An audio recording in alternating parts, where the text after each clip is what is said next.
another each day. Where there's a will, there's a way. Hey everyone, good afternoon. It's time for the Daily Reflections. I'm Dion. Not that most of you don't already know that. So, yes, I'm biding time to see people show up. I'm not anticipating anybody though because I'm late.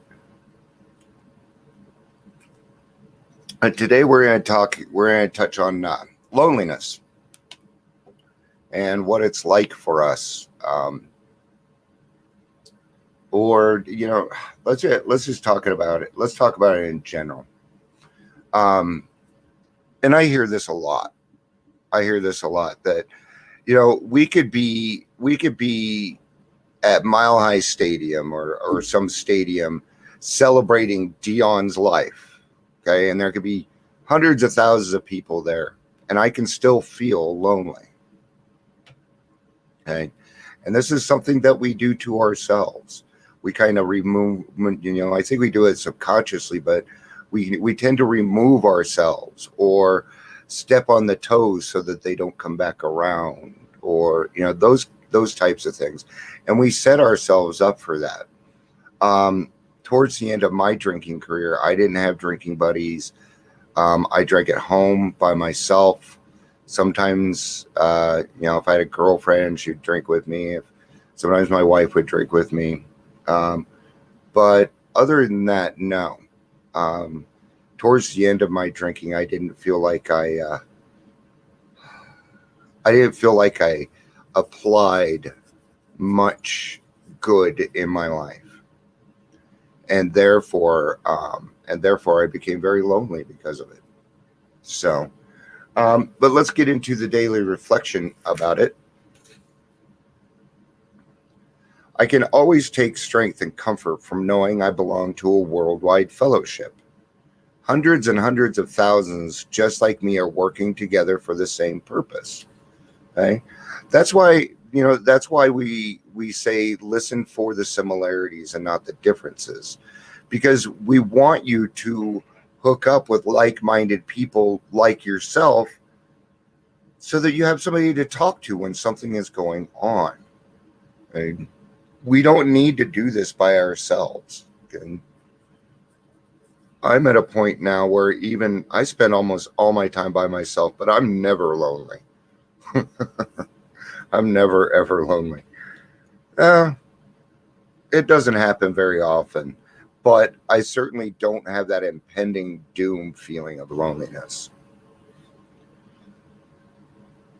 None of us needs to ever be alone again, because each of us in our own way works for the good of others.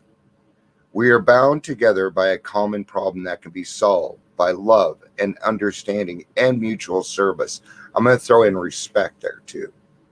That is something that you get almost immediately when you walk into the rooms of AA and say, hey, I think I might have a drinking problem. I might have a drug problem. I might have this kind of a problem. Okay. For me, you're automatically going to get respect from me, because that is hard to do. Okay. That is very hard to do. We are bound together by a common problem that can be solved by love and understanding and mutual service. The program, like the little wheel in the old hymn, runs by the grace of God. Have I thanked God today for helping me find the program, which is showing me the way to a new life. Right? So have you thanked God for helping you today? Usually we do that at the end of the day, right? For me, I tend to thank God throughout the day if something happens. And then, of course, at night, I thank him for keeping me clean and sober. But there's a lot of things that happen throughout the day. I'm trying to remember the...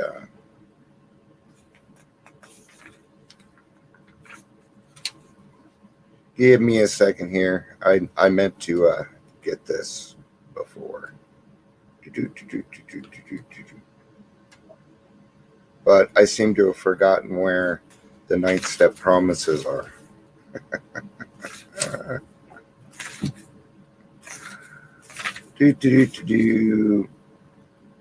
All right. I'm just going to read from here instead of flipping through the book and you guys having to stare at me. This is in the family afterward.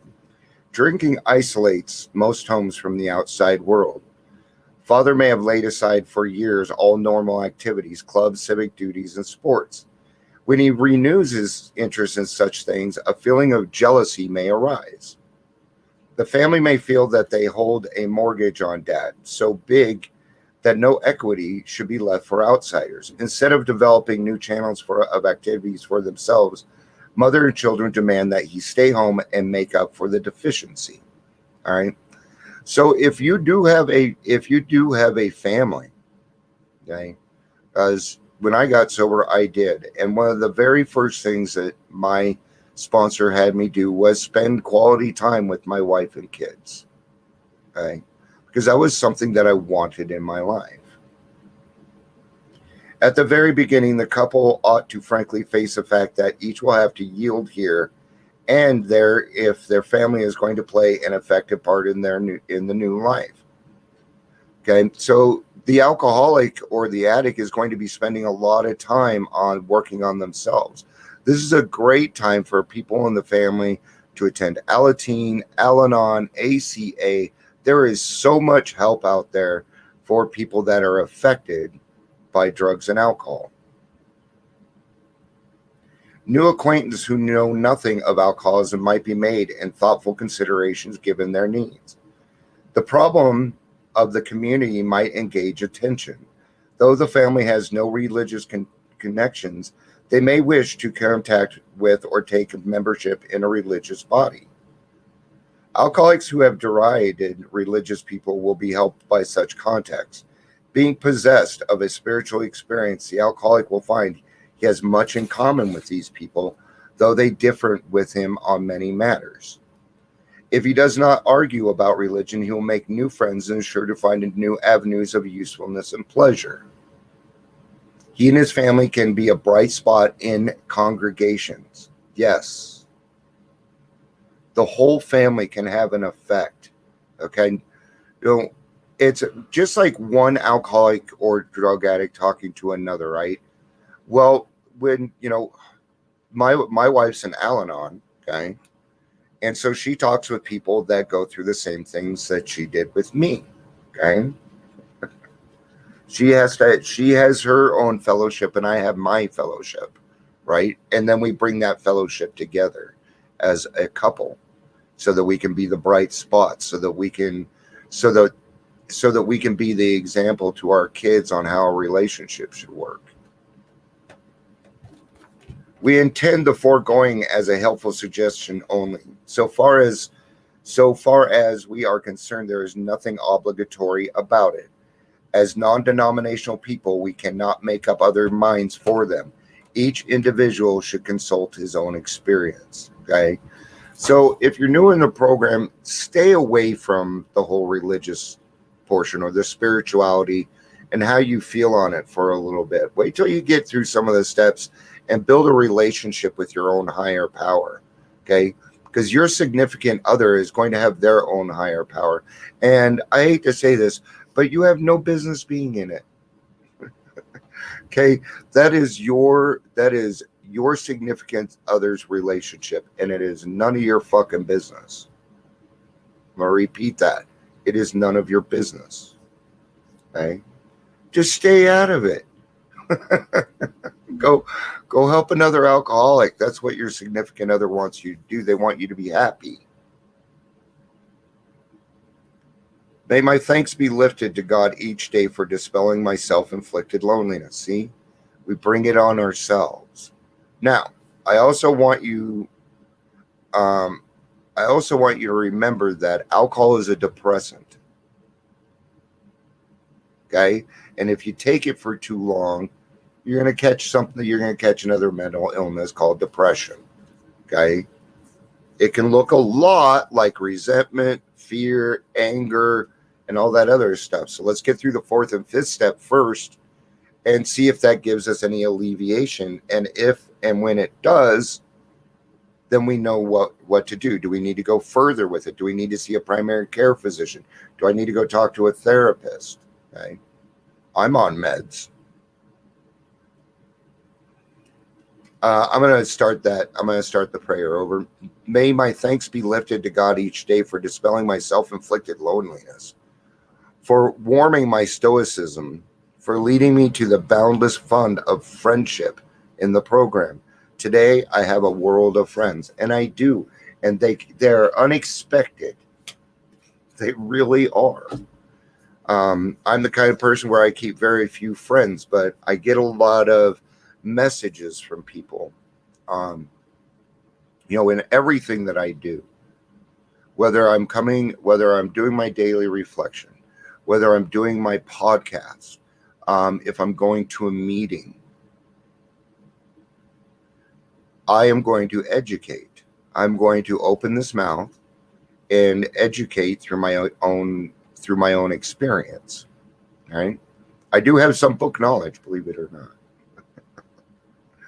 And even in my podcast, I mean, I was just talking with somebody. They were like, I noticed this while I was going through a podcast, and I'm going to make some changes. When we get in positions where we're comfortable, we tend to act like ourselves, right? So then we can see things in ourselves that we need to change. And this is good stuff. I get excited when something comes along that I can change. I get excited about that because it means more growth. Okay? It means more happiness. It means more joy for me. And then I get to watch other people come out of that loneliness. That's really fucking cool. That is really cool. So that's why we do this, so we can learn a new way of life. And it's important that everybody kind of speaks on it if you can. I'd really like to have a special guest. So I think I'm gonna work on that today. To come on and do the daily reflections. So, all right, guys, I got a fantastic podcast coming up Friday. We tried last night. We had some technical difficulties. Jolene Moore is, wow, I cannot wait. So, but everything happens in God's world for a reason, right? So we weren't able to pull it off last night. So we're going to do take 3 tomorrow morning. So thanks for being here, guys. I love you. Okay? If you're having a hard time loving yourself, I love you. Peace out and have a day. Bye.